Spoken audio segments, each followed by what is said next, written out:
আজকে আমি আইসিটি বিষয়ের যে পঞ্চম অধ্যায়ের সি প্রোগ্রামিং সম্পর্কিত এবং প্রোগ্রামিং ভাষা সম্পর্কিত কিছু গুরুত্বপূর্ণ এমসিকিউ প্রশ্ন ও উত্তর বিস্তারিত আলোচনা করার চেষ্টা করব।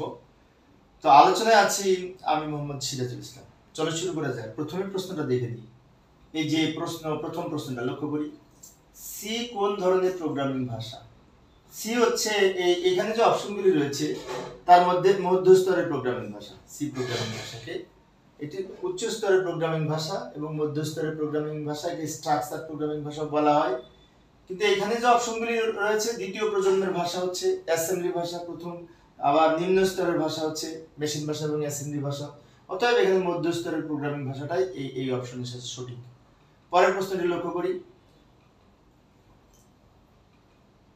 নিম্নের কোন ভাষা থেকে সি প্রোগ্রামিং ভাষাটির উৎপত্তি হয়েছে? বিসিপিএল থেকে। বিসিপিএল থেকে সি ভাষা এসেছে। বিসিপিএল এর পূর্ণরূপ হচ্ছে বেসিক কম্বাইন্ড প্রোগ্রামিং ল্যাঙ্গুয়েজ। পরবর্তী প্রশ্ন, সি ভাষার প্রবর্তক কে? ডেনিস রিসি। ডেনিস রিসি এই সি ভাষা প্রবর্তক করেন। বেল ল্যাবরেটরিতে এই সি ভাষার আবিষ্কার করেন ডেনিস রিসি। তো প্রিয় শিক্ষার্থী বন্ধুরা, আজকে আমি প্রায় 140টার অধিক প্রশ্ন আলোচনা করবো, সেজন্য অনেক সময় লাগবে, তাই আমি একটু দ্রুত বলবো সময় সেভ করার জন্য। কত সালে সি ভাষা তৈরি হয়? 1970 সালে। এখানে যে অপশনগুলি রয়েছে, 1970 সালে প্রথমে এই সি ভাষা সর্বপ্রথম ব্যবহার করা হয়। পরবর্তী প্রশ্ন, সি ভাষায় লেখা প্রোগ্রামকে কোন ধরনের কোড বলা হয়? সোর্স কোড বলা হয়। আর অবজেক্ট প্রোগ্রাম হচ্ছে মেশিন ভাষা। মেশিন ভাষা বাদে অন্যান্য প্রোগ্রামিং ভাষায় লিখিত ভাষাকে সোর্স প্রোগ্রাম বা উৎস প্রোগ্রাম বলে। এই যে সি ভাষা একটি উচ্চ স্তরের প্রোগ্রামিং ভাষা, তো সি ভাষায় লিখিত প্রোগ্রামকে উৎস প্রোগ্রাম বা সোর্স প্রোগ্রাম বলে। তবে এই উৎস প্রোগ্রামকে অনুবাদক প্রোগ্রামের মাধ্যমে, কম্পাইলারের মাধ্যমে আমরা এই মেশিন ভাষায় বা অবজেক্ট প্রোগ্রামে রূপান্তর করতে পারি। পরবর্তী প্রশ্ন, সি ভাষার কোন ধরনের প্রোগ্রামিং মডেল অনুসরণ করে? স্ট্রাকচার প্রোগ্রামিং মডেল অনুসরণ করে সি ভাষা। সি তে মূলত সমস্যাগুলোকে ছোট ছোট অংশে বিভক্ত করে মডিউল আকারে স্ট্রাকচার অনুযায়ী ধাপে ধাপে বর্ণনা করা হয়, সেজন্য সি ভাষাকে স্ট্রাকচার প্রোগ্রামিং ভাষা বলা হয়। পরবর্তী প্রশ্ন লক্ষ্য করি, বিসিপিএল এর পূর্ণরূপ কি? Basic combined programming language. Basic combined programming language BCPL এর পূর্ণরূপ। এই যে মার্টিন রিসার্চ বিসিপিএল এর ভাষার উদ্ভাবক ছিলেন। কোনটিতে কম মেমোরি এবং রিসোর্স নিয়ে সহজেই প্রোগ্রাম লেখা যায়? এই সি ভাষায়। সি ভাষায় মেমোরি কম লাগে এবং খুব সহজেই লেখা যায়। পরবর্তী প্রশ্নটি লক্ষ্য করি, সি প্রোগ্রামের ডেটার মান গ্রহণের জন্য ব্যবহৃত ফাংশনকে কি বলে? ইনপুট ফাংশন বলে, তাই না? ইনপুট ফাংশন বলে। ডেটার মান গ্রহণ করার জন্য ইনপুট ফাংশন, যেমন স্ক্যানএফ, কিবোর্ড থেকে ডেটা ইনপুট নেওয়ার জন্য একটি লাইব্রেরি ফাংশন এবং একটি ইনপুট ফাংশন স্ক্যানএফ। আর প্রিন্টএফ হচ্ছে আউটপুট ফাংশন, তাই না? পরের প্রশ্নটি লক্ষ্য করি, সি ভাষাকে কম্পিউটারের অন্যান্য ভাষার ড্যাশ বলে, জনক বলে। সি ভাষাকে অন্যান্য ভাষার জনক বলা হয়। যেমন এই যে উইন্ডোজ, লিনাক্স, এগুলো কিন্তু সি ভাষা ব্যবহার করে তৈরি করা হয়েছে। সি ভাষাকে অন্যান্য ভাষার জনক বলা হয়। তো প্রিয় শিক্ষার্থী বন্ধুরা, আমি একটু দ্রুত বলছি সময় সেভ করার জন্য, তা নাহলে আমি শেষ করতে পারবো না। অনেকগুলি প্রশ্ন আজকে আলোচনা করব, 150টার ঊর্ধ্বে। সি প্রোগ্রামে ঘোষণার দিক থেকে বিবেচনায় কয় ধরনের প্রোগ্রাম? 2 ধরনের। একটা হচ্ছে এই লোকাল চলক আর গ্লোবাল চলক। চলক এর ইংরেজি হচ্ছে ভেরিয়েবল। তো ভেরিয়েবল সাধারণত ঘোষণার দিক থেকে 2 প্রকার। একটা হচ্ছে যদি আমরা প্রোগ্রামের বাইরে ব্যবহার করি সেটাকে গ্লোবাল চলক বলে, আর যদি প্রোগ্রামের মধ্যে, ফাংশনের মধ্যে ব্যবহার করি, স্টেটমেন্টের মধ্যে ব্যবহার করি, তাকে লোকাল চলক বলে। তো লোকাল চলকই আমরা বেশি ব্যবহার করি, তাই না, আমরা প্রোগ্রাম লেখার সময়। নিম্নের কোনটিতে সি ভাষা তৈরি করা ফাইলের এক্সটেনশন, মানে সি ভাষা আর প্রোগ্রাম লিখে সেভ করার সময় এক্সটেনশন হিসেবে আমরা .cpp লিখব? .cpp, এই যে সি ভাষায় আমরা .cpp অথবা .c লিখে সেভ করব ফাইলের এক্সটেনশন হিসেবে। সেভ করার সময় ফাইলের এক্সটেনশন দিতে হয়, আমরা তো জানি। আর যেমন আমরা HTML ভাষা সেভ করার জন্য HTML.html লিখি। পরের প্রশ্নটি লক্ষ্য করি, প্রোগ্রামের গঠন রীতিকে কি বলে? এই প্রোগ্রামিং মডেল বলে। প্রোগ্রামিং গঠন নীতিকে প্রোগ্রামিং মডেল বলে। যেমন বিভিন্ন ধরনের প্রোগ্রামিং মডেল রয়েছে, structure programming model, object oriented programming model, visual programming, event driven programming model, বিভিন্ন রকম প্রোগ্রামিং মডেল রয়েছে। পরবর্তী প্রশ্ন লক্ষ্য করি, সি প্রোগ্রামে চলকের নাম রাখার ক্ষেত্রে নিম্নের কোন বিশেষ ক্যারেক্টার ব্যবহার করা হয়? আন্ডারস্কোর। আন্ডারস্কোর ব্যতীত আমরা যেমন এই যে @ প্লাস $, ইনটু যাই থাকুক না কেন কোনো কিছু ব্যবহার হবে না।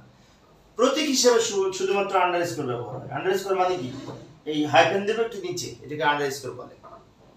এটা ছাড়া অন্য কোনো প্রতীক ব্যবহার হয় না, বিষয়টি মনে রাখবো। পরবর্তী প্রশ্ন লক্ষ্য করি, নিম্নের কোনটি ব্যবহারে সি প্রোগ্রামের হেডার ফাইল যুক্ত করা হয়? ইনক্লুড। শুধু ইনক্লুড না, ইনক্লুডের সাথে আবার এই আমরা হ্যাশ ব্যবহার করে ইনক্লুড দিই। যেমন আমরা এই যে লিখি না ইনক্লুড stdio.h, ইনক্লুড math.h, তাহলে হ্যাশট্যাগ ব্যবহার করে ইনক্লুডটা দিই। এটাকে প্রি প্রসেসর ডিরেক্টিভ বলা হয়। এটিকে, যেটার মাধ্যমে আমরা হেডার ফাইল অন্তর্ভুক্ত করি। সি প্রোগ্রামের শুরুতে এটা লিখতে হয়। পরের প্রশ্ন, সি প্রোগ্রামিং ভাষা হলো উচ্চ স্তরের প্রোগ্রামিং ভাষা, হ্যাঁ কথা সত্য। মধ্য স্তরের প্রোগ্রামিং ভাষা, হ্যাঁ কথা সত্য। নিম্ন স্তরের ভাষা না, নিম্ন স্তরের ভাষা সি প্রোগ্রাম না। নিম্ন স্তরের ভাষা হচ্ছে অ্যাসেম্বলি ভাষা আর মেশিন ভাষা। তাহলে এই 3 নাম্বারটা হবে না, 1 আর 2 সঠিক, মানে ক নাম্বার সঠিক।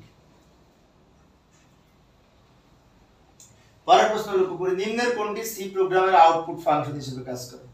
এখানে যেগুলি ব্যবহার করে, প্রিন্টএফ হচ্ছে আউটপুট ফাংশন। প্রিন্টএফটা হচ্ছে লাইব্রেরি ফাংশন এবং এটা আউটপুট ফাংশন। যেমন আমরা কোনো কিছু প্রিন্ট করার জন্য প্রিন্টএফ ব্যবহার করে থাকি, আবার একটা স্ট্রিং পাওয়ার জন্য আউটপুট আকারে পুট স্ট্রিং ব্যবহার করে থাকি, পুট ক্যারেক্টার ব্যবহার করে থাকি অক্ষর পাওয়ার জন্য, তাই না? তা আমরা সাধারণত প্রিন্টএফটা বেশি ব্যবহার করি। যাই হোক, এক এক সময় এক একটা ব্যবহার হয়। এগুলি সব হচ্ছে আউটপুট ফাংশন। নিচের কোনটি সি ভাষা লেখার জন্য ব্যবহৃত কম্পাইলার? তো এখানে যে এই কোড ব্লক সি কম্পাইলার ব্যবহার করে খুব সহজে আমরা এই যে কোড ব্লক সি কম্পাইলার নামে এই যে কোড ব্লক সি কম্পাইলার, তারপরে আরো আছে বললেন C turbo C plus plus, এগুলো হচ্ছে সব কম্পাইলার, মানে সি প্রোগ্রাম লেখার সফটওয়্যার। তার মধ্যে আমরা কোড ব্লকসটা লেখা সহজ, তাই কোড ব্লকস বেশি ব্যবহার করে থাকি। পরের প্রশ্ন, সি প্রোগ্রামে কোন ফাংশনের মধ্যে যে ভেরিয়েবল ঘোষণা করা হয় তাকে লোকাল ভেরিয়েবল বলে। ফাংশনের মধ্যে যে ভেরিয়েবল ব্যবহার করা হয় তাকে লোকাল ভেরিয়েবল বলে। লোকাল ভেরিয়েবল সাধারণত সংশ্লিষ্ট ফাংশনের মধ্যে ব্যবহার করা হয়। আর ফাংশনের বাইরে যদি ব্যবহার করি, প্রোগ্রামের বাইরে, সেটাকে মেইন ফাংশনের বাইরে যদি ব্যবহার করি, সেটি গ্লোবাল চলক। ফাংশনের পূর্ণ নাম ও কোড সহ পুরো অংশটিকে কি বলে? এই স্টেটমেন্ট বলে। স্টেটমেন্ট হচ্ছে একটা ফাংশনের সম্পূর্ণ অংশ, নাম থেকে শুরু করে কার্যক্রম পর্যন্ত।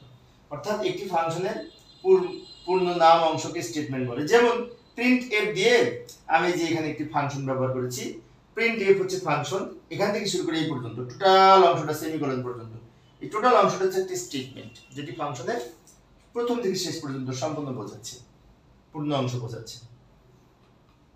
পরের প্রশ্ন লক্ষ্য করি, কোন ফাংশনটি সি প্রোগ্রামিং ভাষায় আউটপুট দেওয়ার জন্য ব্যবহৃত হয়? আউটপুট নেওয়ার জন্য এই যে প্রিন্ট না, কিন্তু প্রিন্টএফ। প্রিন্ট ফাংশন ব্যবহার করা হয় কোথায়? প্রিন্ট ফাংশন ব্যবহার করা হয় ওই পাইথনে।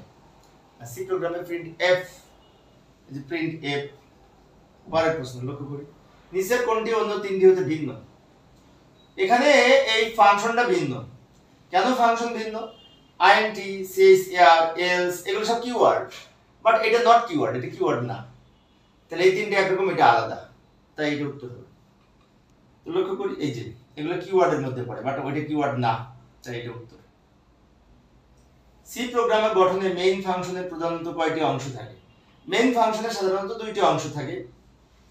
একটি হচ্ছে এই ডিক্লারেশন পার্ট আর হচ্ছে এক্সিকিউশন পার্ট।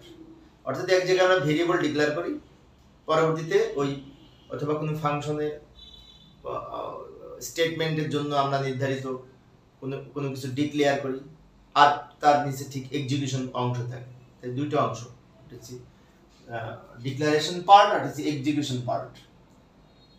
সি প্রোগ্রামের অন্যতম বৈশিষ্ট্য হলো এটি case sensitive. C program case sensitive, কারণ সি প্রোগ্রামের বড় হাতের আর ছোট হাতের লেখার মধ্যে পার্থক্য নির্দেশ করে। কিছু কিওয়ার্ড আছে ছোট হাতের লিখতে হবে, বড় হাতের লিখলে কাজ করবে না। সেজন্য সি প্রোগ্রামকে কেস সেন্সিটিভ বলা হয়। এটা একটা গুরুত্বপূর্ণ বৈশিষ্ট্য সি প্রোগ্রামের। পরবর্তী প্রশ্ন লক্ষ্য করি, সি প্রোগ্রামের গঠনে কোন সেকশনে ভেরিয়েবল ঘোষণা করা হয়? Variable declaration section. Declaration section আমরা মেইন ফাংশনের পরে আমরা কি ডিক্লেয়ার করি না? ডিক্লারেশন সেকশনে সাধারণত এই যেমন আমরা আইডেন্টি ডেটা টাইপ দিয়ে যে এ বি সি সাম লিখেছে, এগুলি সব ভেরিয়েবল। এগুলি সব ভেরিয়েবল, এই যে এগুলি ভেরিয়েবল। এটা হচ্ছে আইডেন্টি হচ্ছে ডেটা টাইপ, কিওয়ার্ড, পূর্ণ সংখ্যা ডেটার জন্য। যেমন এই যে এখানে আমরা লক্ষ্য করি, এই যে কিওয়ার্ড লিখলাম তারপরে ডিক্লেয়ার করেছি, তাহলে আমাদের এই ফাংশনের মধ্যে এইটাকে ডিক্লারেশন অংশ বলা হয়, যেখানে আমরা ভেরিয়েবলের নাম লিখি। এই যে লাল কালার দিয়ে লিখেছি, এটা হচ্ছে ভেরিয়েবল এ বি সাম ইত্যাদি। পরবর্তী প্রশ্ন, সর্বপ্রথম কোন অপারেটিং সিস্টেমে সি ভাষা ব্যবহার করা হয়? এই ইউনিক্স অপারেটিং সিস্টেমে প্রথমে এই সি ভাষা ব্যবহার করা হয়েছিল। এই যে ডিইসি ডিপিপি 11 মেশিনে সি ভাষা সর্বপ্রথম এই মেশিনে ব্যবহার করা হয়েছিল। সি ভাষা আবিষ্কারের পর ডেনিস রিসি সি ভাষা আবিষ্কার করেছিল বেল ল্যাবরেটরিতে, তাই না? পরবর্তী প্রশ্ন, বর্তমানে প্রচলিত কম্পাইলার এবং অপারেটিং সিস্টেমগুলোর প্রায় শতকরা 90 ভাগেরও বেশি কোন ভাষায় লেখা হয়? এই সি ভাষায়। সি ভাষায় অধিকাংশ প্রোগ্রামিং তৈরি করা হয়। তাই সি ভাষাকে অন্যান্য ভাষার জনক বলা হয়। সি ভাষাকে প্রোগ্রাম নির্বাহের শুরুতে কোন ফাংশনটি লেখা হয়? মেইন ফাংশন লেখা হয়, কিন্তু এটাও মেইন, সব জায়গায় মেইন আছে। এই মেইনটা সঠিক, এই মেইনটা সঠিক, কারণ এই মেইনে বড় হাতের হবে না, এখানে হ্যাশট্যাগ হবে না, এখানে হবে না। সঠিক হচ্ছে এইটা, মেইন ফাংশন আমরা লিখি না, এটি সঠিক উত্তর। ছোট হাতের বড় হাতের মেটার করে, কিন্তু বড় হাতে লিখলে কিন্তু ফাংশন হবে, ফাংশন ছোট হাতের স্মল লেটারে লিখতে হবে মেইন ফাংশন। মেইন ফাংশন হচ্ছে সি প্রোগ্রামের একটি গুরুত্বপূর্ণ ফাংশন, এটাকে চেঞ্জ করা যাবে না। পাও একটি ড্যাশ, পাও একটি ফাংশন, পাও একটি ফাংশন, এবং এটি সাধারণত এই লাইব্রেরি ফাংশন। এখন লাইব্রেরি ফাংশন কি? লাইব্রেরি ফাংশন হচ্ছে যে আমরা হেডার ফাইল যুক্ত করি না বিভিন্ন সময়, হেডার ফাইলের লিংক যুক্ত কিছু ফাংশন থাকে, যে ফাংশনগুলি আমাদের অটোমেটিক এর কার্যক্রম ওই হেডার ফাইলের মধ্যে নির্দেশ দেওয়া আছে, এগুলিকে লাইব্রেরি ফাংশন বলে, যেগুলো লাইব্রেরির সাথে ওই হেডার ফাইলের লাইব্রেরির সাথে যুক্ত। যেমন প্রিন্টএফ, স্ক্যানএফ, এগুলি কিন্তু লাইব্রেরি ফাংশন। পরবর্তী প্রশ্ন লক্ষ্য করি, সি কম্পাইলার কোন ফাংশনগুলো বিল্ড ইন থাকে? Library function. Library function build in করা থাকে। এই যে মেইন ফাংশনের পরে প্রিন্টএফ, স্ক্যানএফ, গেটসিএইচ, এগুলো সব লাইব্রেরি ফাংশন, এবং এগুলি মেইন ফাংশনের মধ্যে লেখা হয়, এবং এর কাজগুলি নির্ধারিত করা আছে, সেজন্য এগুলি বিল্ড ইন বলা হয়, বিল্ড ইন ফাংশনও বলা হয়। পরবর্তী প্রশ্ন, পাও ফাংশনের হেডার ফাইল কোনটি? পাও ফাংশন কিছুক্ষণ আগে ব্যবহার করলাম না, বললাম তো পাও ফাংশনটা শুধু পাওয়ার ব্যবহার করার জন্য লেখা হয়, পাওয়ার দেওয়ার জন্য। আর আমরা যদি পাওয়ার ফাংশন ব্যবহার করি তাহলে অবশ্যই আমাদের আরেকটা হেডার ফাইল যুক্ত করতে হবে, math.h, include math.h, এটা আমাদের অন্তর্ভুক্ত করতে হবে যদি পাওয়ার ফাংশন ব্যবহার করতে চাই। পাওয়ার ফাংশন SQRT মানে রুট ওভার নির্ণয়ের জন্য আমরা এই math.h ব্যবহার করি। পরবর্তী প্রশ্ন, সি প্রোগ্রামে গেট ক্যারেক্টার ফাংশনের ব্যবহারের জন্য হেডার ফাইল কোনটি? conio.h, এই যে include conio.h। conio.h এর জন্য নির্ধারিত কিছু, এই conio.h এটি গেট ক্যারেক্টার পাওয়ার জন্য আমরা যে লাইব্রেরি হেডার ফাইল হিসেবে আমাদের conio.h ব্যবহার করে থাকি। include conio.h মানে console input output, console input output, এখানে include stdio.h লিখি, তাই না? আমরা অনেক সময় প্রথমে সেটা হচ্ছে স্ট্যান্ডার্ড ইনপুট আউটপুট, আর এটা হচ্ছে কনসোল ইনপুট আউটপুট। পরবর্তী প্রশ্ন, ভেরিয়েবলের নামে প্রথম অক্ষর ব্যবহার করা হয় সাধারণত এই ইংরেজি অক্ষর ব্যবহার করে আমরা এই যে থেকে জেড, ছোট হাতের হতে পারে বড় হাতের হতে পারে, সমস্যা নেই, আর প্রতীক হিসেবে আন্ডারস্কোর দিয়ে। তবে 0 থেকে 9 পর্যন্ত ব্যবহার করা যায়, কিন্তু সংখ্যা দিয়ে শুরু হতে পারবে না। আমরা আজকে এই ভেরিয়েবলের নিয়ম নিয়ে আলোচনা করব, ধাপে ধাপে আলোচনা করতে করতে আর যাচ্ছি। তো প্রিয় শিক্ষার্থী বন্ধুরা, আমি প্রথমত তথ্যীয় কিছু বিষয় আলোচনা করব, এরপরে এই আমাদের সি প্রোগ্রামের বিভিন্ন ফাংশনের আউটপুট নিয়ে বিভিন্ন প্রোগ্রামের আউটপুট নিয়ে কিছু প্রশ্ন আছে যেগুলো জটিল শিক্ষার্থীদের মধ্যে, তো ওগুলো আমি শেষে আলোচনা করব। তা নাহলে প্রথম আলোচনা করলে শিক্ষার্থীরা বুঝবে না, শেষে আলোচনা করব। সি প্রোগ্রামে নিম্নের কোনটি অক্ষর ডেটা টাইপের জন্য ব্যবহার করা হয়? অক্ষরের পার্সেন্টেজ সি, ক্যারেক্টার ব্যবহার করা হয়, এটা ডেটা টাইপ, ক্যারেক্টার হচ্ছে ডেটা টাইপ, আর এটার জন্য ফরম্যাট স্পেসিফায়ার হচ্ছে পার্সেন্টেজ সি। পার্সেন্টেজ সি হচ্ছে ফরম্যাট স্পেসিফায়ার, যেটি ক্যারেক্টার ডেটা ইনপুটের জন্য বা আউটপুটের জন্য ব্যবহার করা হয়। বাট সিএসিআর এটা ক্যারেক্টারের জন্য কিওয়ার্ড বা ডেটা টাইপ। এই যে পরবর্তী প্রশ্ন লক্ষ্য করি, সি প্রোগ্রামের ইনক্লুড ডট ফাইল নেম দ্বারা নিচের কোনটি বোঝানো হয়েছে? এটা দ্বারা এই আমাদের সাধারণত প্রি প্রসেসর বোঝানো হয়েছে। ইনক্লুড অংশটা আছে না, এই ইনক্লুড অংশটাকে প্রি প্রসেসর বলা হয়। প্রি প্রসেসর ইনক্লুড ব্যবহার করে আমরা যেটা লিখেছি এটাকে প্রি প্রসেসর বলা হয়। নিম্নের কোনটি সি প্রোগ্রামে ব্যবহৃত হেডার ফাইল? হেডার ফাইল এখানে সি প্রোগ্রামে ব্যবহৃত হেডার ফাইল, তাই না? প্রিন্টএফ ফাংশন এটা না, এটা আছে, এটা stdio.h, এটা হেডার ফাইল। stdio.h মানে স্ট্যান্ডার্ড, std তে স্ট্যান্ডার্ড, আর ইনপুট হতে output, standard input output header file বোঝায়। যেমন এই যে আমরা অনেক সময় আরো আছে, এখানে নাই কিন্তু আরো হেডার ফাইল আছে, conio.h, math.h, string.h, stdio.h, এগুলো মনে রাখবো। এগুলো সব .h দ্বারা হেডার ফাইল বোঝায়, কিন্তু যেখানে সেখানে .h দিলে আবার হবে না। যেমন std তে .h, এটা এই নামে হেডার ফাইল না, এটা নামে না, এটা নামে নাই, এটা নামে আছে, এগুলি নামে আছে, আরো আছে, কিন্তু এখানে কয়েকটা উপস্থাপন করলাম, এগুলি মনে রাখতে হবে। সি প্রোগ্রামিং ফাংশনের মধ্যে দিয়ে কোনটি ব্যবহার করা হয়? Parameter passing. প্যারামিটার পাসিং হচ্ছে ফাংশনের মধ্যে আমরা যে ওই যে ফার্স্ট ব্র্যাকেটে প্যারেনথেসিস আছে না, এর মধ্যে যেটি লিখি সেটাকে প্যারামিটার পাসিং বলে। ব্র্যাকেটের মধ্যে যেটি লিখি সেটাকে প্যারামিটার পাসিং বলে। যেমন প্রিন্ট এফ দিয়ে আমরা প্রিন্ট এফের মধ্যে লিখি না অনেক সময়, ইন্টারভ্যালু অফ ইনপুট, ওইটাকে প্যারামিটার পাসিং বলে। লক্ষ্য করি, সি প্রোগ্রামের জন্য সংরক্ষিত বিশেষ কিছু শব্দ বা কম্পাইলার ব্যবহার করা হয়, সেগুলোকে কি বলে? বিশেষ কিছু শব্দ বা কম্পাইলার ব্যবহার করা হয়। সংরক্ষিত শব্দ মানে কিওয়ার্ড। সংরক্ষিত শব্দ বলতে কিওয়ার্ডকে বোঝায়। কিওয়ার্ড হচ্ছে সি প্রোগ্রামের সংরক্ষিত কিছু শব্দ যেগুলো বিশেষ বিশেষ অর্থ বহন করে। এই যে এনসিসি তে 47টি কিওয়ার্ড রয়েছে এবং সি প্লাস প্লাসে 63টি কিওয়ার্ড রয়েছে। পরের প্রশ্ন, সিএলআর এসসিআর দ্বারা কি বোঝায়? এটি হেডার ফাইলে সাধারণত এই conio.h এর সাথে যুক্ত। এই একটা ফাংশন, এই ফাংশনের জন্য, তবে গেট সিজ ফাংশনের জন্য আমাদের যে হেডার ফাইলটা দরকার হয় সেটা হচ্ছে conio.h। conio.h এর পূর্ণরূপ হচ্ছে console input output, console input output. আর এখানে আমরা সিএলআর এসসিআর যেটা ব্যবহার করলাম ওটা পরিষ্কার করার জন্য। সি প্রোগ্রামে ব্যবহৃত এসকিউআরটি math.h, ইনক্লুড math.h, এসকিউআরটি রুট ওভারের জন্য ব্যবহার করা হয়, পাওয়ার ফাংশন, আর এটার জন্য আমাদের হেডার ফাইল হিসেবে math.h যুক্ত করতে হয়। math.h, এই যে math.h যুক্ত করতে হয়। হেডার ফাইল হলো stdio.h, এটা ঠিক, math.h ঠিক, printf এটা হেডার ফাইল না, printf তো আউটপুট ফাংশন। তাহলে এই দুটো সঠিক, 1 আর 2 সঠিক, ক নাম্বার। পরের প্রশ্ন, সি প্রোগ্রামে ব্যবহৃত এই যে strcpy মানে স্ট্রিং কপি বোঝায়, এটা কোনো কিছু কপি করার জন্য। তো এইটার জন্য আমাদের হেডার ফাইল হচ্ছে string.h, এটার জন্য string.h, এইটা হচ্ছে strcpy মানে কোনো কিছু কপি করার জন্য আমরা এই ফাংশনটা ব্যবহার করি। আর এই ফাংশন ব্যবহার করতে হলে আমাদের হেডার ফাইল হিসাবে string.h যুক্ত করতে হবে। string.h বিষয়টি মনে রাখবো। এই যে কোনো কিছু কপি করার জন্য ব্যবহার করা হয়, এর জন্য string.h হেডার ফাইল হিসেবে যুক্ত করা হয়। সি প্রোগ্রামের প্রতিটি স্টেটমেন্ট শেষে কি লিখতে হয়? সেমিকোলন লিখতে হয়, সেমিকোলন। সি প্রোগ্রাম প্রতিটি শেষে সেমিকোলন লিখি আমরা, প্রতিটি স্টেটমেন্ট শেষে, প্রতিটি স্টেটমেন্ট সহ।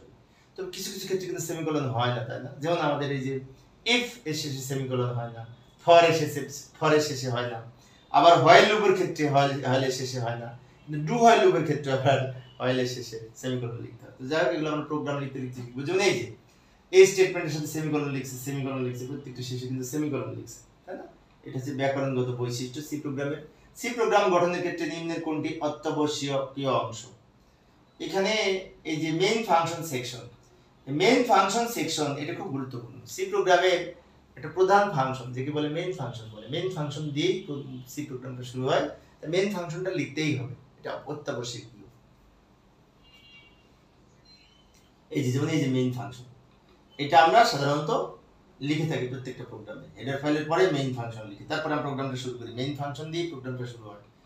পরবর্তী প্রশ্ন, সি প্রোগ্রামের লিঙ্ক সেকশনে সংযুক্ত করা হয় কোনটি? Header file. সি প্রোগ্রামের লিঙ্ক সেকশনে হেডার ফাইল যুক্ত করতে হয়, যেমন include stdio.h, include conio.h, include math.h, তাই না, include string.h, এগুলো হচ্ছে হেডার ফাইল। মনে রাখবো, এই যে সি প্রোগ্রামের শুরুতে আমরা যে হেডার ফাইল যুক্ত করেছি include stdio.h, stdio.h এর পূর্ণ রূপ হচ্ছে standard input output dot header file. পরের প্রশ্ন, সি প্রোগ্রাম লেখা শেষে কম্পাইলারের জন্য কোন কমান্ডটি লিখতে হবে? সি প্রোগ্রাম কম্পাইল শেষে, এই সি প্রোগ্রাম লেখা শেষে আমরা রান করার জন্য বোঝাচ্ছি এখানে। সি প্রোগ্রাম রান করার জন্য কোন কমান্ডটি? alt+9 দিয়ে আমরা সি প্রোগ্রাম শেষে কম্পাইল করার জন্য আমরা এই alt+9 ব্যবহার করতে পারি, তাহলে অটোমেটিক কম্পাইল হবে রান করার সময়। পরবর্তী প্রশ্ন লক্ষ্য করি, সি প্রোগ্রামিং ভাষায় কোড লেখার কম্পাইলার হলো কোড ব্লকস। হ্যাঁ ঠিক আছে, টার্বো সি ঠিক আছে, এবং এই বেসিক না, কিউ বেসিকটা তো সি প্রোগ্রাম লেখার জন্য না, উত্তর 1 আর 2 হবে, 1 আর 2। পরের প্রশ্ন লক্ষ্য করি, সি প্রোগ্রামের হেডার ফাইল হলো printf, এটা হবে না, পরের দুইটা হবে, মানে 2 এবং 3 সঠিক উত্তর, গ সঠিক উত্তর, গ। printf ফাংশন আউটপুট ফাংশন, এটা হেডার ফাইল না, যেখানে সেখানে .h দিলেই হেডার ফাইল হবে না। সি প্রোগ্রামে ব্যবহৃত library function, printf library function, math না, এটা হেডার ফাইল, এটা না। এই দুইটা printf আর scanf, এই দুটো লাইব্রেরি ফাংশন। আর math.h এটা তো হেডার ফাইল, এটা ফাংশন না। ফাংশনের প্রতীক কিন্তু এইগুলা, প্যারেনথেসিস, এটা এমডি প্যারেনথেসিস। 1 আর 3 সঠিক উত্তর, খ সঠিক উত্তর, খ। পরবর্তী প্রশ্ন লক্ষ্য করি, রুট 40 মানে এটাকে রুট করার জন্য সি প্রোগ্রামের কোন এক্সপ্রেশনটি সঠিক? এখানে রুট ওভার নির্ণয় করার জন্য এসকিউআরটি লিখতে হয়। তাহলে এই যে এসকিউআরটি, এই গ নম্বরে এসকিউআরটি লিখে ব্র্যাকেটে যেটা লিখবো সেটা রুট হবে। রুট প্রতীক প্রোগ্রামে লেখা যায় না, রুটের জন্য আমরা ব্যবহার করি এসকিউআরটি। পাওয়ার দেওয়ার জন্য আমরা পাওয়ার ফাংশন, পাও ফাংশন ব্যবহার করি, তাই না? এগুলি মনে রাখবো। আর এগুলোর জন্য এসকিউআরটি প্রোগ্রামে লিখতে তার জন্য হেডার ফাইল হিসাবে math.h লিখতে হয়। এই পাওয়ার দেওয়ার জন্য কোন এক্সপ্রেশনটি সঠিক? নিয়ম হচ্ছে পাও ফাংশন, তারপরে এইটা পরে, এটা প্রথমে লিখবো, কমা দিয়ে উপরে এটা লিখবো, এই যে এটা সঠিক, খ নাম্বারটি সঠিক।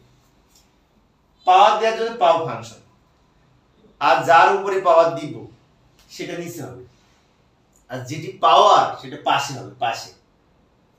তাহলে অটোমেটিক এটার উপর এটা পাওয়ার যুক্ত হবে পাও ফাংশন ব্যবহার করার কারণে। পরের প্রশ্ন লক্ষ্য করি, কিবোর্ড হতে ইনপুট নেওয়ার জন্য স্ক্যানএফ ফাংশন। কিবোর্ড থেকে ডেটা ইনপুট নেওয়ার জন্য স্ক্যানএফ ফাংশন ব্যবহার করা হয়। স্ক্যানএফ হচ্ছে একটা লাইব্রেরি ফাংশন এবং ইনপুট ফাংশন, যার কাজ হচ্ছে কিবোর্ড থেকে ডেটা ইনপুট নেওয়া।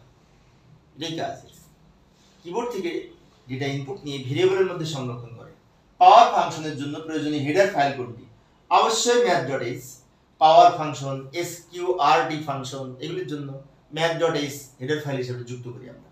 আর printf, scanf এইটার সাথে header file standard input output dot H অর্থাৎ stdio.h যুক্ত করতে হয়।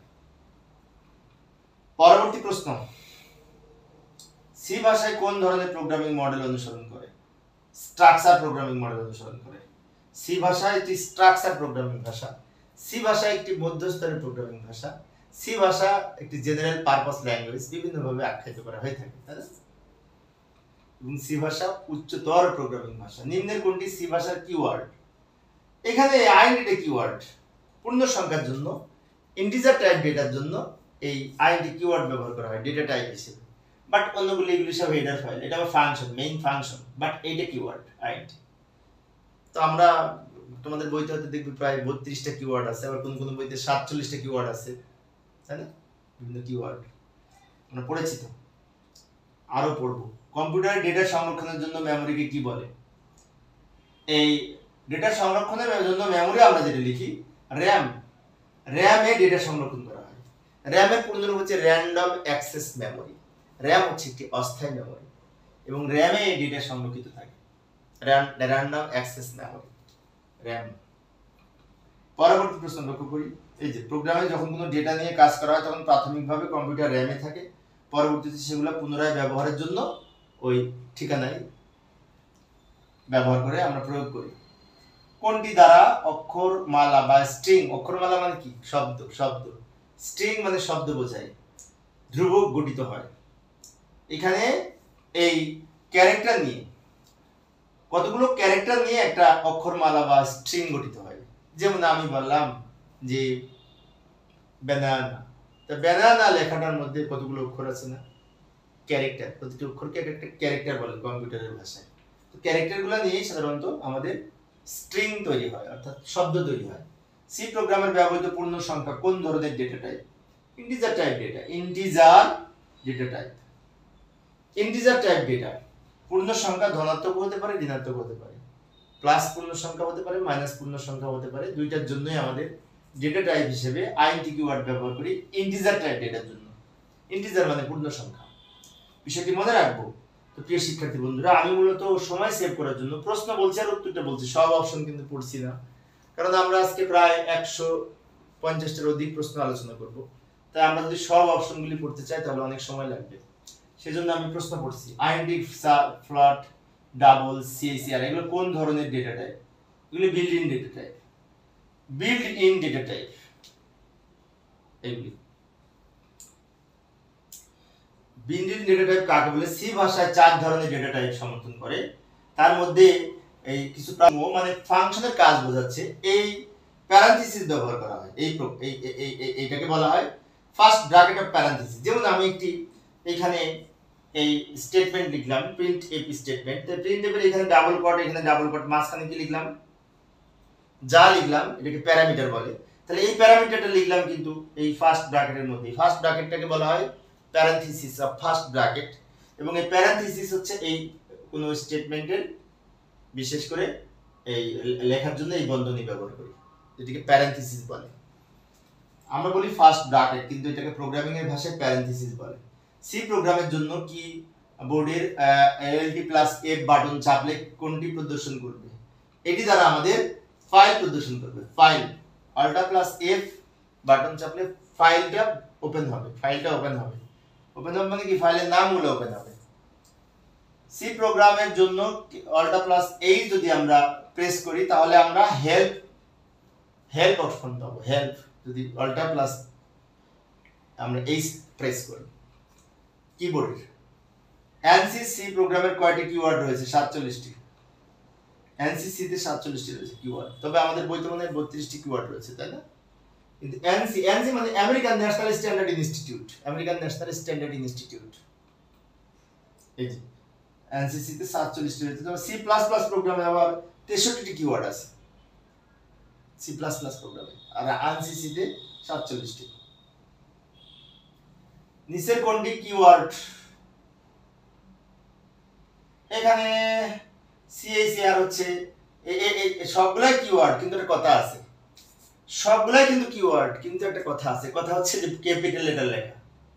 ক্যাপিটাল লেটার লিখলে কিন্তু কিওয়ার্ড হবে না, কিওয়ার্ড হতে হবে অবশ্যই স্মল লেটার। এটা কারেক্ট, এটাও ক্যারেক্টার, এটাও ক্যারেক্টার, এটাও দুইটাই কিন্তু সেম জিনিস, বানান ঠিক আছে, কিন্তু এটা বড় হাতের অক্ষরে লেখা। ফ্লট যদি ছোট হাতের অক্ষরে লেখা হতো তাহলে কিন্তু কিওয়ার্ড হতো, কারণ কিওয়ার্ড লেখার একটা বৈশিষ্ট্য হচ্ছে স্মল লেটারের হতে হবে, কারণ এটা নির্ধারিত করা আছে, শব্দগুচ্ছ কিছু নির্ধারণ করা আছে, বিশেষ করে সি প্রোগ্রাম, ওটা চেঞ্জ করা যাবে না। তো উত্তর হচ্ছে ক নাম্বার সঠিক উত্তর, ক। কেন ক? এটা ছোট হাতের, অন্যগুলো সব বড় হাতের, সেজন্য হবে না। বড় হাতের কিওয়ার্ড অ্যাকসেপ্টেবল না। সি প্রোগ্রামের ব্যবহৃত কিওয়ার্ডে যেখানে কয়েকটা দিলাম আমি, সবগুলো কিন্তু ছোট হাতে দেখিয়েছি, তাই না? নিচের কোনটি সি ভাষায় ব্যবহৃত কিওয়ার্ড? কোনটা সঠিক? এই যে ফর হচ্ছে কিওয়ার্ড। অন্যদিকে ING, সিলেক্ট, HRF এগুলো তো HTML এর সাথে সম্পর্কিত, সি প্রোগ্রামের সাথে এগুলোর সম্পর্ক খুব কম, তাই না? রাইট, তাহলে ফরটা হচ্ছে কিওয়ার্ড। ভেরিয়েবলের নাম ঘোষণার ক্ষেত্রে সর্বোচ্চ কত ক্যারেক্টার ব্যবহার করা হয়? 31 পর্যন্ত, 0 থেকে 31, 32টা ক্যারেক্টার, 32টা ক্যারেক্টার হয় 0 থেকে 31, তাই না? 31 পর্যন্ত। পরবর্তী প্রশ্ন, প্রোগ্রামের শুরুতে ঘোষণাকৃত ভেরিয়েবলকে কোন ধরনের ভেরিয়েবল বলে?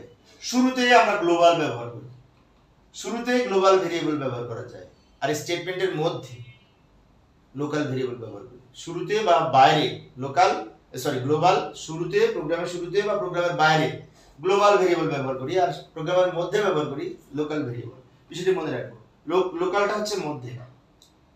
প্রোগ্রামের বিভিন্ন রাশির অপরিবর্তনীয় মানকে কি বলে? কনস্ট্যান্ট বলে। কনস্ট্যান্ট হচ্ছে অপরিবর্তনশীল, যা পরিবর্তন নয়, আর ভেরিয়েবল হচ্ছে পরিবর্তনশীল, তাই না? এই যে প্রোগ্রামে যে সকল উপাদানের মান পরিবর্তন হয় না সেগুলোকে ধ্রুবক, ইংরেজিতে ধ্রুবক বা বাংলা ধ্রুবক, ইংরেজিতে কনস্ট্যান্ট বলে। পূর্ণ সংখ্যা টাইপ ডেটার ক্ষেত্রে সি প্রোগ্রামের কোনটি লেখা হয়? আইনটি। ইন্টিজার টাইপ ডেটার জন্য আইনটি কিওয়ার্ড ব্যবহার করা হয়। যেমন ইন্টিজার টাইপ ডেটা মানে কি? পূর্ণ সংখ্যা ডেটা, সেটি মাইনাস হতে পারে, প্লাসও হতে পারে। যেমন 10, 35, -48 যে কোনো সংখ্যা হতে পারে। পয়েন্ট ছাড়া সংখ্যাকে পূর্ণ সংখ্যা বা ইন্টিজার টাইপ ডেটা বলে, যার জন্য নির্ধারিত কিওয়ার্ড হচ্ছে আইএনটি। পরবর্তী প্রশ্ন লক্ষ্য করি, একটি ইংরেজি বর্ণমালা লিখতে কোন ডেটা টাইপ ব্যবহার করা হয়? সিআইসিআর, ক্যারেক্টার। ইংরেজি অক্ষর লিখতে ক্যারেক্টার টাইপ ডেটা ব্যবহার করা হয়। এই যে যেমন এখানে সিআইসিআর লিখেছি এক্স, তাই এক্স এর মধ্যে আমরা এই একটি ক্যারেক্টার রাখতে পারবো। একাধিক ক্যারেক্টার নিয়ে ধ্রুবক গঠনের ক্ষেত্রে কোনটি ব্যবহার করা হয়? স্ট্রিং। একাধিক ক্যারেক্টার নিয়ে স্ট্রিং গঠিত হয়। স্ট্রিং যেমন বাংলাদেশ, ঢাকা, শব্দকে স্ট্রিং বলে, আর একটা অক্ষরকে ক্যারেক্টার বলে কম্পিউটারের বা প্রোগ্রামিং এর ভাষায়। বিষয়গুলি মনে রাখবো। ভগ্নাংশযুক্ত ডেটা বা ফ্লোটিং পয়েন্ট ডেটার জন্য ডেটা টাইপ কোনটি? ফ্লট।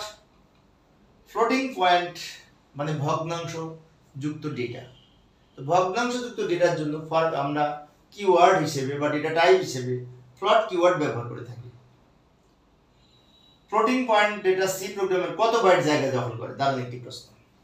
4 বাইট, 32 বিট। ফ্লট টাইপ ডেটা বা ভগ্নাংশ ডেটা লেখার জন্য 32 বিট লাগে। সেজন্য আমরা এই মোড চেঞ্জ করার পরে মোবাইলে কিন্তু এই যে কি যেন বলে ক্যালকুলেটর, মোড চেঞ্জ করার পরে সায়েন্টিফিক ক্যালকুলেটরে কিন্তু আমরা পয়েন্ট লিখতে পারি না, তাই না? কারণ জায়গা বেশি লাগে। 4 বাইট, 4 বাইটে 32 বিট, 1 বাইটে 8 বিট, 4 বাইটে 32 বিট। এই যে সি প্রোগ্রামে ক্যারেক্টার লেখার মেমোরি স্পেস কত? একটা ক্যারেক্টার লিখতে হলে 8 বিট লাগে। 8 বিট মানে 1 বাইট। 8 বিটে 1 বাইট। একটা ক্যারেক্টার লিখতে সি প্রোগ্রামে 1 বাইট জায়গা লাগে। 1 বাইটে 8 বিট হয়। তার মানে এক ক্যারেক্টার সমান 8 বিট। 8টা বিট আমাদের ব্যবহার হবে একটা ক্যারেক্টার লিখতে, যে আর একটা পূর্ণ সংখ্যা লিখতে যে আমাদের 16 বিট ব্যবহার হবে মেমোরিতে। আর একটা ভগ্নাংশ টাইপ ডেটা লিখতে আমাদের 32 বিট মেমোরির প্রয়োজন হবে। আর আমরা যদি ডাবল টাইপ ডেটা ব্যবহার করতে চাই সেক্ষেত্রে 64 বিট। এগুলো মনে রাখবো, 64 বিট মানে কি 8 বাইট। পরের প্রশ্ন, সি প্রোগ্রামের আনসাইন ক্যারেক্টার লেখার জন্য এই 1 বাইট। সাইন ক্যারেক্টার হোক আর আনসাইন ক্যারেক্টার হোক, 1 বাইট মানে 8 বিট জায়গা লাগবে। এগুলো আসে অনেক সময়, মনে রাখবো। ডাবল টাইপ ডেটা, এই যে কিছুক্ষণ আগে বললাম 8 বাইট মানে 64 বিট।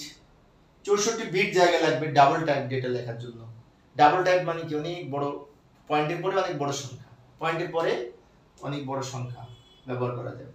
সি প্রোগ্রামের ডেটা সংরক্ষণের জন্য ব্যবহৃত মেমোরি বা লোকেশনের নামকে ভেরিয়েবল বলে। ভেরিয়েবল হচ্ছে মেমোরি লোকেশন। যেমন আমি আমার এই রুমটা যদি প্রোগ্রাম মনে করি, এই রুমের মধ্যে কয়েকটা আমি পাতিল রাখছি বা বাক্স রাখছি। এক একটা বাক্সের এক একটা নাম দিয়েছি, এক একটা বাক্সের এক একটা জিনিস আমি সংরক্ষণ করি। তাহলে এই বাক্সগুলো হচ্ছে আমার এক একটা জিনিসের ঠিকানা, যেগুলোর মধ্যে আমি হয়তো তথ্য সংরক্ষণ করি। সেই জন্য প্রোগ্রামের তথ্য সংরক্ষণের জন্য যে আমরা নাম ব্যবহার করি চলক হিসেবে, তাকে ভেরিয়েবল বলে। ভেরিয়েবলের বাংলা হচ্ছে চলক। যে চলক প্রোগ্রামের মেইন ফাংশনের বাইরে ব্যবহার করা হয় তাকে গ্লোবাল বলে। বাইরে ব্যবহার করা হয় তাকে গ্লোবাল চলক বলে। আর প্রোগ্রামের মধ্যে ব্যবহার করা হয় তাকে লোকাল চলক বলে। এই প্রশ্নটা কিন্তু কয়েকবার আমি বললাম, কারণ এই প্রশ্নের পরীক্ষা অনেক সময় আসে। কনস্ট্যান্টকে কত ভাগে ভাগ করা হয়? 2 প্রকার। কনস্ট্যান্ট 2 প্রকার, এই যে নিউমেরিক আর স্ট্রিং বা অক্ষর। কিছু চলক আছে নিউমেরিক। নিউমেরিক মানে কি? সংখ্যাত্মক, সংখ্যাসূচক। আর স্ট্রিং বা অক্ষর মানে হচ্ছে আমরা এই অক্ষর বা অক্ষরমালা, 2 ধরনের স্ট্রিং রয়েছে। নিউমেরিক মানে সংখ্যাত্মক, নিচের কোনটি সঠিক চলক? এই যে এই প্রশ্নটা কিন্তু পরীক্ষায় এই ধরনের প্রশ্ন কিন্তু আসে। সঠিক চলক প্রথমটা সঠিক, কেন এখানে আন্ডারস্কোর ব্যবহার করেছে। এখন অনেক শিক্ষার্থীর মনে হতে পারে কেন এগুলো সঠিক হবে না? এটা সঠিক হবে না কারণ 1 শেষে লেখা যাবে, প্রথমে লেখা যাবে না, তাহলে এটা ভুল। প্রথমে সংখ্যা লেখা, এখানে স্পেস দিয়ে লেখা, এটাও লেখা যাবে না, স্পেস দেওয়া যাবে না ভেরিয়েবল ঘোষণার সময়। এইখানে এই অন্য প্রতীক লেখা ডট ডট, এটাও ব্যবহার করা যাবে না। প্রতীক ব্যবহার করতে হলে আন্ডারস্কোর, অন্য কিছু না, বিষয়টি মনে রাখবে। তাহলে এটা সঠিক, এটা সঠিক। এটা ভেরিয়েবল ঘোষণার নিয়মের আমার ক্লাস আছে, সেগুলো দেখবে। আর ইন্টিজার টাইপ ভেরিয়েবলের জন্য ইনপুট আউটপুট কোনটি ব্যবহৃত হয়?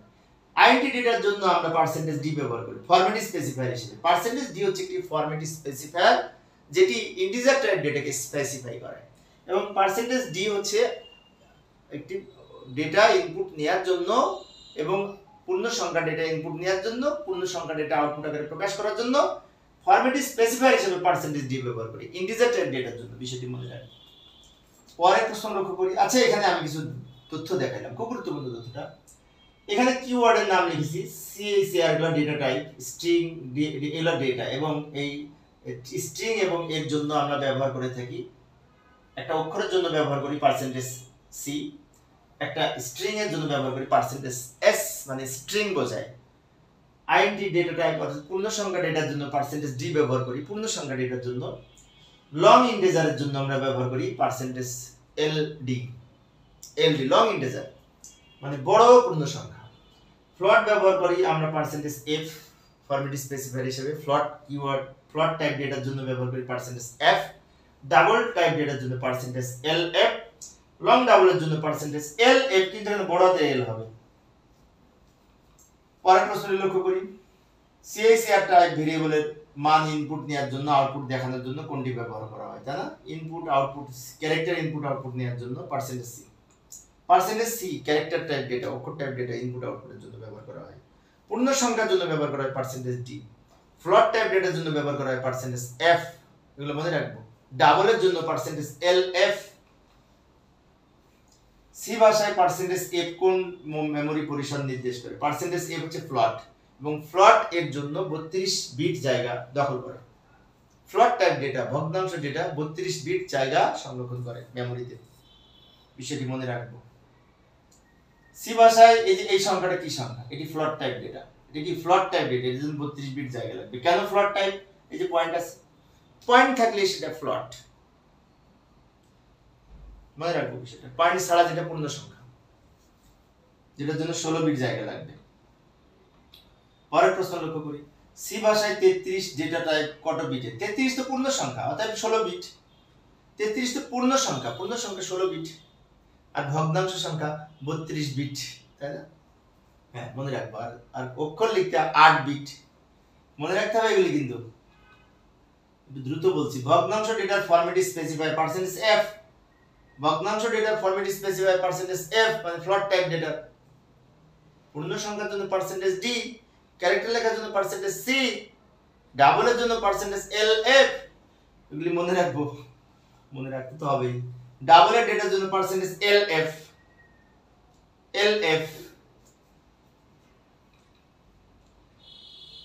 সুইচ কি? সুইচ হচ্ছে একটি কিওয়ার্ড।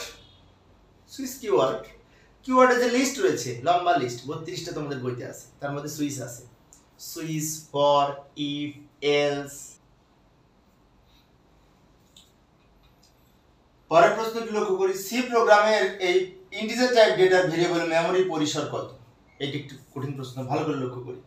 তো মেমরি পরিসর বলতে এইখানে কিন্তু পূর্ণ সংখ্যা ডেটার জন্য আমরা 16 বিট, 2 টু দি পাওয়ার 16 সমান 65536, 65536, কিন্তু এটা হবে না। এই 0 সহ 36 হয় 35 এর সাথে, কিন্তু এইটা হবে না, কারণ এইখানে নেগেটিভ পজিটিভ নাম্বার আছে, এর মধ্যে অর্ধেক নেগেটিভ অর্ধেক পজিটিভ। তবে 0কে পজিটিভ ধরলে আমাদের এইখানে হবে -2 পাওয়ার 15 থেকে 0, এবং -2 পাওয়ার 15 থেকে শুরু হবে, তো 0 আছে একটা, কিন্তু আবার যাবে +2 পাওয়ার 15 -1, 15 +2 পাওয়ার 15 লিখে -1 হবে, তাহলে 1 -1 হয়েছে বলে এখানে 8 ছিল, এখানে 7 হয়েছে। তাহলে এইখানে আছে এত কি, এখানে আছে এত কি, এই দুইটা যোগ করে হয় ৬৫,৫৩৫ আর শূন্য মাঝখানে আছে, শূন্য আছে বলে এখানে এক কমে গেছে। এটা হচ্ছে পূর্ণ সংখ্যার রেঞ্জ। কিভাবে পেলাম? -2^15 থেকে +2^15 যা হয় তার মানে 1 মাইনাস হবে, আর 1 মাইনাস হবে বলে এখানে শূন্য হবে, মাঝখানে শূন্য আছে, শূন্যকে পজিটিভ ধরা হয়েছে, সেজন্য 1 কমে গেছে পজিটিভ সংখ্যা।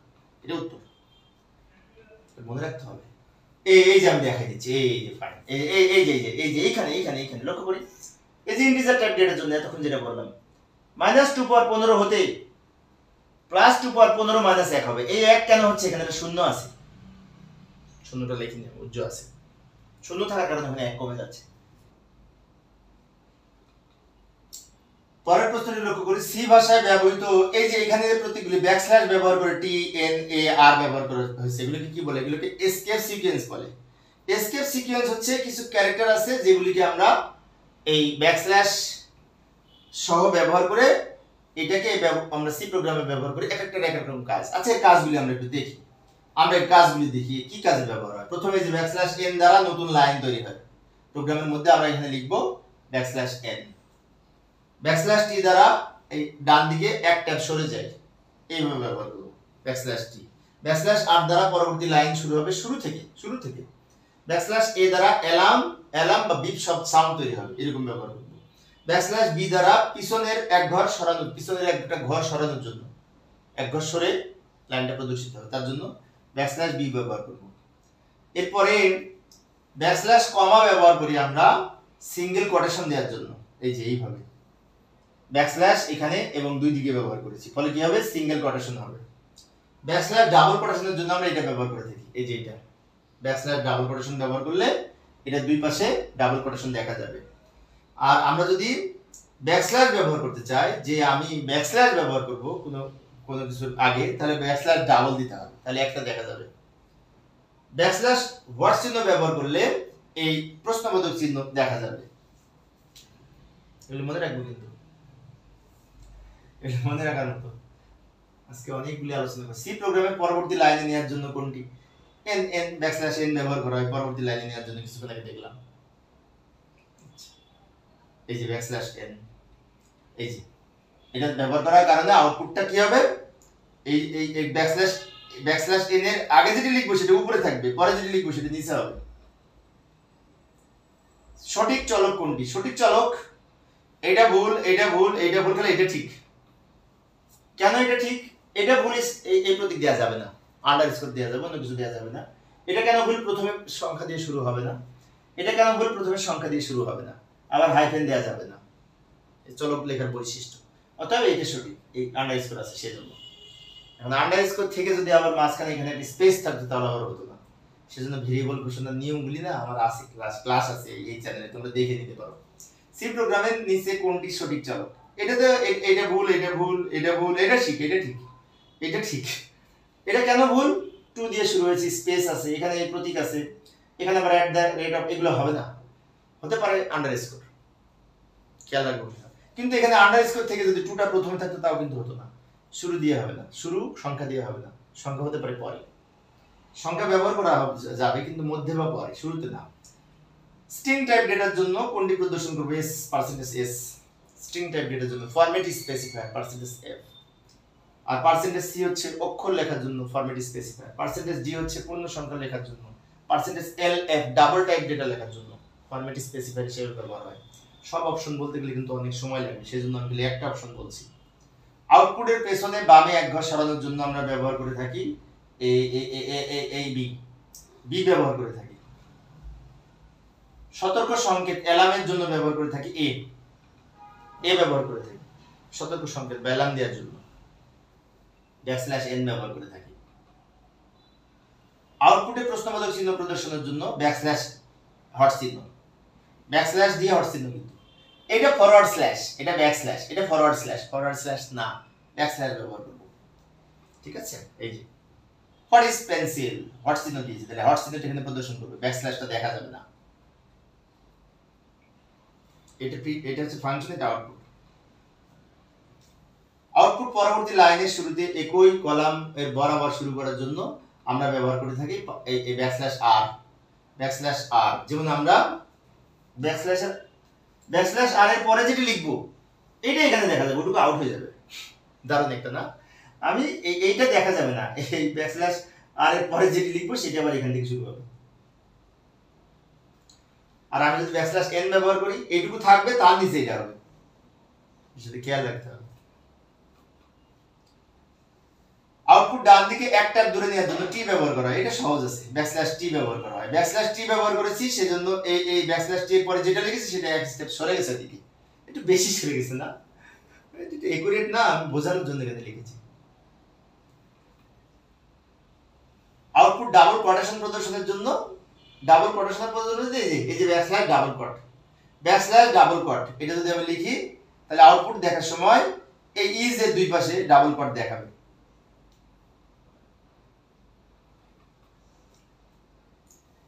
স্ট্রিং এর জন্য কোনটি উপাত্ত? স্ট্রিং। এস এর জন্য স্ট্রিং, এস এর সাথে সম্পর্কিত স্ট্রিং, সহজ। পার্সেন্টেজ সি এর সাথে সিএসআর, ক্যারেক্টার সিএসআর হচ্ছে ডেটা টাইপ, আর এর পূর্ণ রূপ হচ্ছে ক্যারেক্টার হচ্ছে অক্ষর লেখার জন্য পার্সেন্টেজ সি। নিচের কোনটি কিওয়ার্ডের উদাহরণ? লং ইজ ক্যান একটা কিওয়ার্ড। কোনটি সি প্রোগ্রামিং ভাষায় ব্যবহৃত শর্তযুক্ত কন্ট্রোল স্টেটমেন্ট? শর্তযুক্ত মানে কি?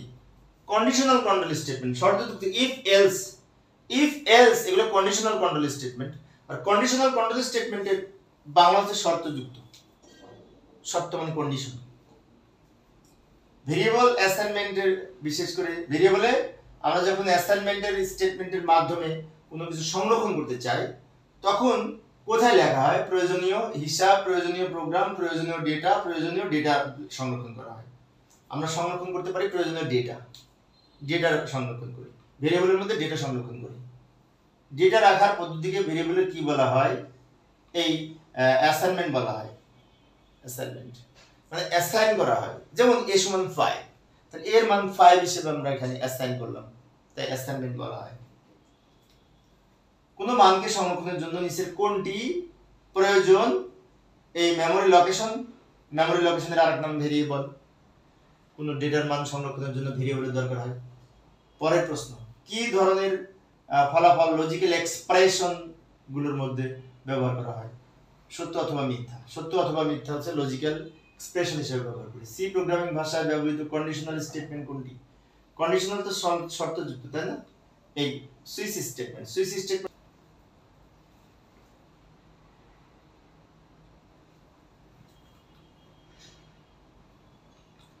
পরবর্তী প্রশ্নটি লক্ষ্য করি, কয় ধরনের লুপ সি প্রোগ্রামে ব্যবহার করা হয়? যে এখানে যে অপশনগুলো রয়েছে 3 ধরনের, for loop, while loop, do while loop, তাই না? পরবর্তী প্রশ্নটি লক্ষ্য করি, দ্রুত বলবো। শর্ত সাপেক্ষে স্টেটমেন্ট গুচ্ছকে ধারাবাহিক নির্বাহ করার জন্য আমরা ব্যবহার করে থাকি ফর লুপ।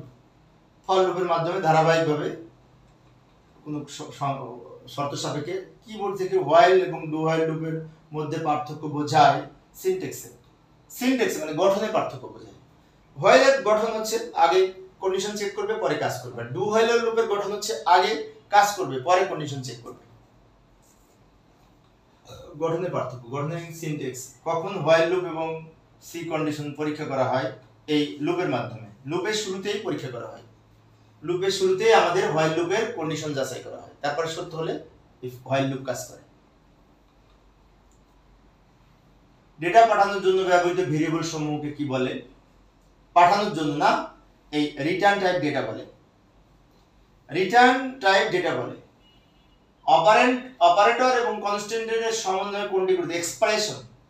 এক্সপ্রেশন মানে সমীকরণ তৈরি করা হয়। অপারেন্ড হচ্ছে আমরা প্লাস মাইনাস ইকুয়াল টু, এগুলোকে অপারেটর বলে, আর যার উপর ভিত্তি করে অপারেটর কাজ করে ওগুলোকে অপারেন্ড বলে। যে সকল অপারেটর একটি অপারেন্ড নিয়ে কাজ করে তাকে ইউনারি অপারেটর বলে। একটা অপারেটর নিয়ে কাজ করলে, আর 2 বা ততোধিক অপারেটর নিয়ে কাজ করলে তাকে বাইনারি অপারেটর বলে। যখন দুইটা উপাদান নিয়ে কাজ করে তাকে বাইনারি বলে, আর একটা নিয়ে কাজ করলে ইউরিনারি বলে। গাণিতিক সমস্যা যোগ গুণ ভাগ করার জন্য অ্যারিথমেটিক অপারেটর, একটু দ্রুত বলবো সময় সেভ করার জন্য। গাণিতিক কাজ করার জন্য অ্যারিথমেটিক অপারেটর, যোগ গুণ ভাগ এগুলি। দুইটা অপারেটরের মধ্যে ছোট বড় সমান নির্দেশ করার জন্য আমরা সাধারণত রিলেশনাল অপারেটর ব্যবহার করে থাকি। রিলেশনাল অপারেটর ছোট বড় সমান কি সমান না এই যাচাই বাছাই করে। কোনটি bitwise operator? Bitwise operator একটা অ্যান্ড, আর ডাবল অ্যান্ড যখন ব্যবহার করব তখন সে লজিক্যাল অপারেটর হবে, আর এইগুলি সব হচ্ছে রিলেশনাল অপারেটর।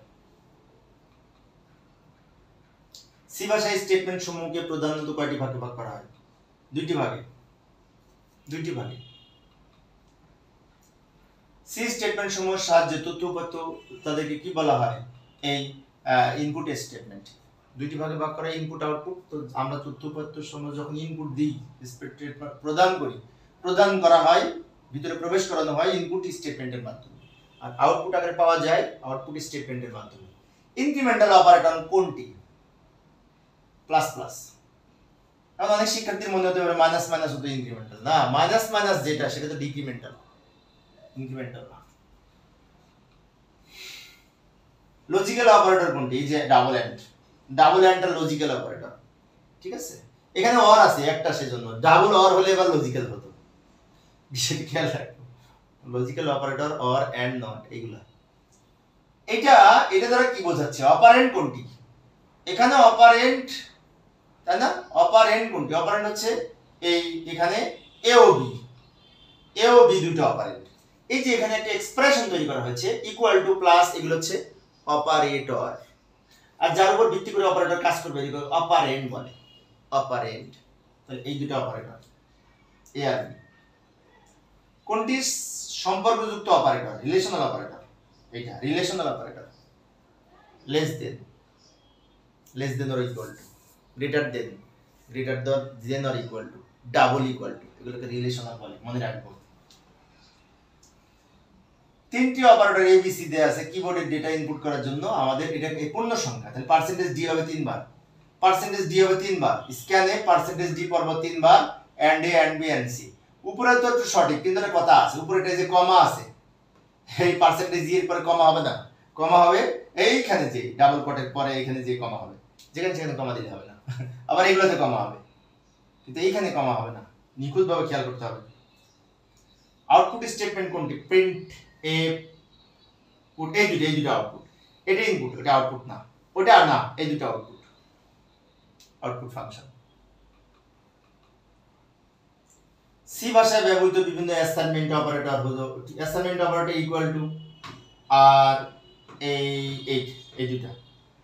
এইটা হচ্ছে এই লজিক্যাল অপারেটর, ডাবল অর আছে না, এটা লজিক্যাল অপারেটর, আর এইগুলা রিলেশনাল।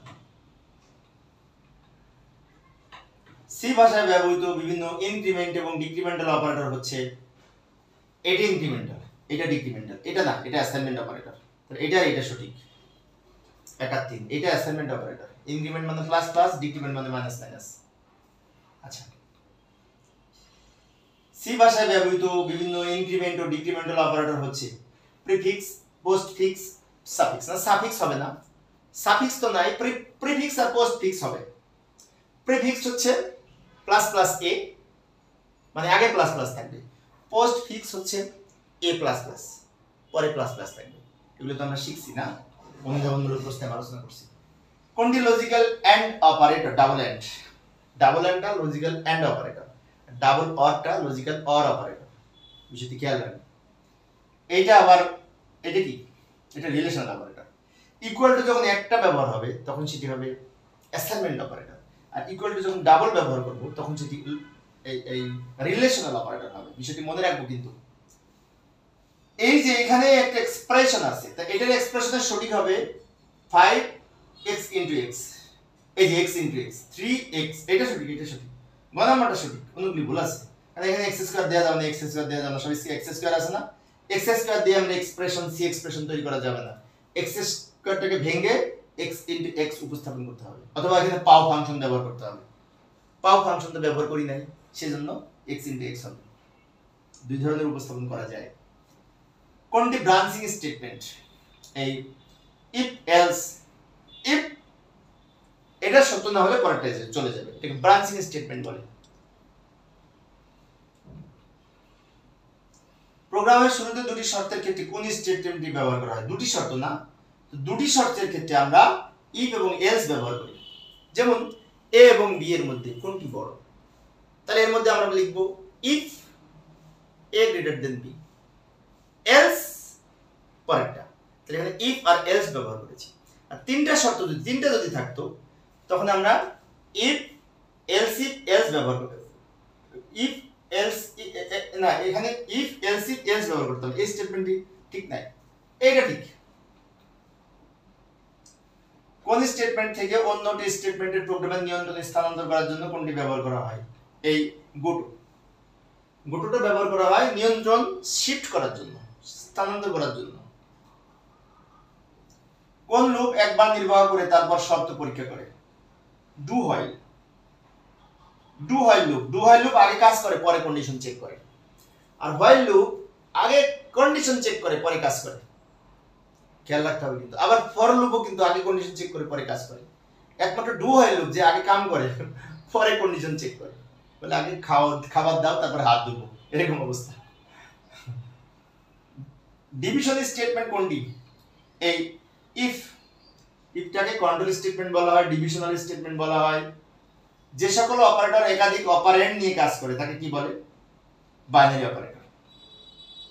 বাইনারি অপারেটর বলে একাধিক অপারেটর নিয়ে কাজ করলে। আর একটি অপারেটর নিয়ে কাজ করলে এই ইউনিনারি অপারেটর।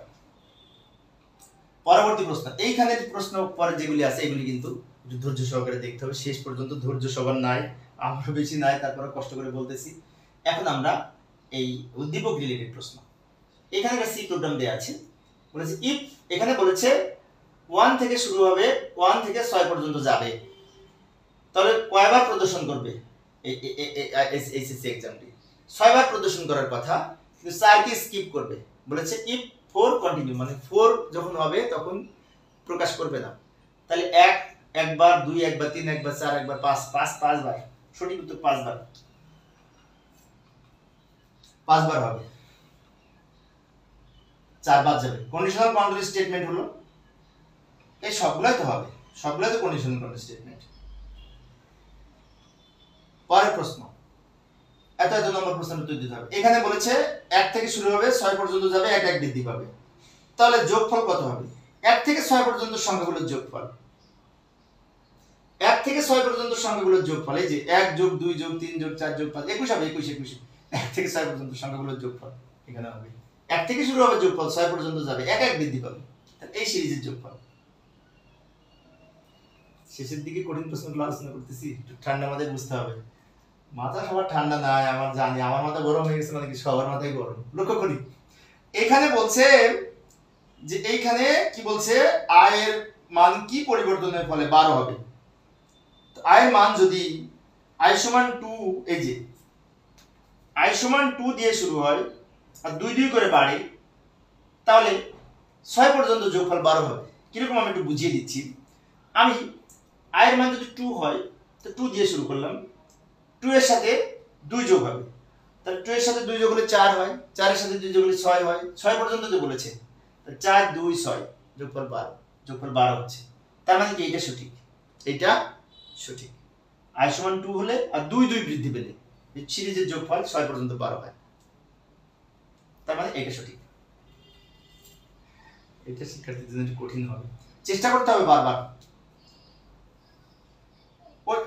ওই তথ্যের এখানে বলেছে উদ্দীপকের এইচটিএমএল শব্দটি কতবার প্রদর্শন করবে। ঢাকা বোর্ডে এসেছে প্রশ্নটা।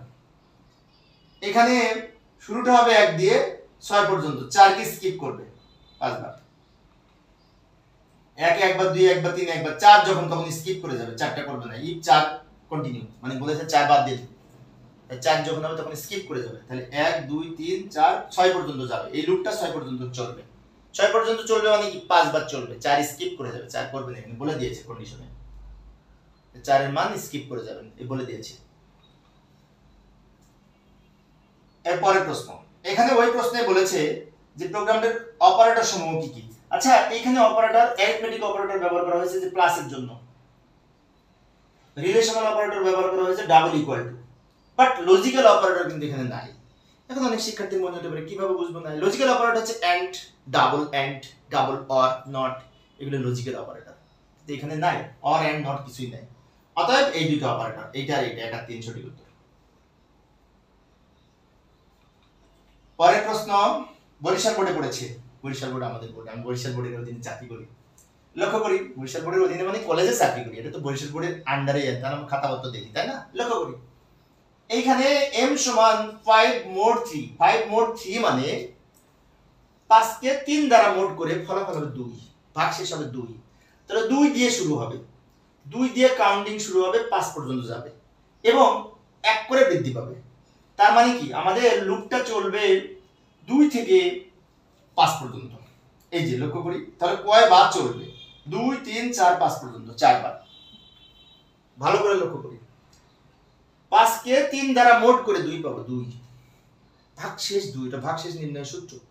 2 এর সাথে প্রতি 1 1 বৃদ্ধি পাবে, তা 2 একবার, 2 এর সাথে 1 যোগ করে 3, 3 এর সাথে 1 যোগ করে 4, 4 এর সাথে 1 যোগ করে 5। এখন 5 এর সাথে 1 আর যোগ হবে না, কেন যোগ হবে না? এখানে 5 পর্যন্ত হাইস্ট করে দিয়েছে, তো 5 পর্যন্ত 4 বার হচ্ছে, সেজন্য 4 উত্তর।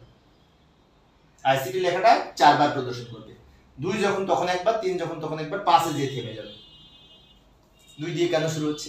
এই যেটাকে মোড করে 2 পেয়েছি, কায়দা করে দেয়া আছে, কিন্তু শিক্ষার্থীরা কেমনে বুঝবে আল্লাহ মাহবুব জানে, চেষ্টা করবে ইনশাআল্লাহ পারবে। এখন এখানে বলেছে m সমান 1 প্লাস 1 এর পরিবর্তে যদি 2 হয় তাহলে কি হবে? 2 যদি হয় তাহলে এই যে লক্ষ্য করি 2 বার হবে, কারণ 2 যদি হয় তাহলে এখানে তো উত্তর 2 পেলাম, 2 এর সাথে 2 2 বাড়বে, তাহলে 2 এর সাথে প্লাস 2 এর পরিবর্তে প্লাস 1 এর পরিবর্তে যদি 2 দিই তাহলে 2 এর সাথে 2 যোগ করে কত হবে? 4। 4 যখন হবে তখন একবার প্রদর্শন করবে, 2 যখন তখন একবার, 4 যখন তখন একবার। 4 এর সাথে 2 যোগ করে 6, 6 কিন্তু 5 এর চেয়ে বড় হয়ে যাচ্ছে, তখন কিন্তু আর প্রদর্শন করবে না, সেজন্য 2 আর 4 এ প্রদর্শন করবে, তাই 2 বার। পরের প্রশ্নটি লক্ষ্য করি, এইখানে এই স্টেটমেন্টে বলা আছে যে s এর মান কত, এই 2 দিয়ে শুরু হয়েছে, কিন্তু ভালো করে লক্ষ্য করি এখানে এই লুপটা চলবে, এই উত্তর হবে, এখানে উত্তর হবে 57। কেন 57 হবে আমি বলে দিচ্ছি। 2 সামের মান 2 মানে কি 2 যোগ হবে সামের মানের সাথে, তাহলে এইবার বলি 1 থেকে শুরু হবে 10 পর্যন্ত যাবে, 1 1 বৃদ্ধি পাবে, 1 যোগ 2 যোগ 3 যোগ 4 যোগ 5 যোগ 6 যোগ 7 যোগ 8 যোগ 9 যোগ 10 সমান 55, 55। 55 সাথে আরো 2 যোগ হবে, আগে 2 আছে। যেমন আমি একটা বাস্কেটে পাত্রে কোনো কিছু দ্রব্য সামগ্রী রাখবো, সেখানে আগে 2টা রেখে দিয়েছি, এরপরে আরো 55টা রাখছি, তাহলে এই 55 আর ওই 2টা 57টা উত্তর, 57 উত্তর। সেজন্য লিখেছি 55 হচ্ছে 1 থেকে 10 পর্যন্ত যোগফল, আর 2 57। এটা কিন্তু প্যাচ লাগানো ছিল, তাই না? ময়মনসিংহ বোর্ডে এসেছে। পরের প্রশ্ন, ওই প্রশ্নে বলেছে আয়ের কোন মানের পরিবর্তনের ফলে 32 হবে। এখন আয়ের মান আমরা যদি আয় সমান 2 আর আয় সমান 2, এই যে আয় সমান যদি 2 দিয়ে শুরু করি আর 2 2 করে পার্থক্য হয়, এই 2 কিন্তু এই 2, ওই 2 আমি অফ রাখলাম। এই যে আয় সমান 2 দিয়ে শুরু করেছি, 2 এর সাথে 2 যোগ করে 4, 4 এর সাথে 2 যোগ করে 6, 6 এর সাথে 2 যোগ করে 8, 8 এর সাথে 2 যোগ করে 10, এগুলো যোগ করে 30, আর এই 2 32, এই 2 কিন্তু এই 2। তার মানে কি আমরা যদি আয় সমান 2 লিখি আর 2 2 করে বাড়াই তাহলে সিরিজটা এরকম হবে, তার যোগফল 32 হবে। তার মানে এটা সঠিক। আমি আবার বলছি, আমি যদি আয় সমান 2 লিখি, এই 2 দ্বারা শুরু, এই 2 তো আগেই আছে সামের মান, তাহলে আয় সমান যদি 2 হয় তাহলে এখানে 2, 2 এর সাথে 2 যোগ করে 4, 4 এর সাথে 2 যোগ করে 6, 6 এর সাথে 2 যোগ করে 8, এই সিরিজটা হবে। এবং এই সিরিজের যোগফল হচ্ছে 10 পর্যন্ত 30, আর আগে 2 আছে, মোট 32। কষ্ট হয়ে যাচ্ছে।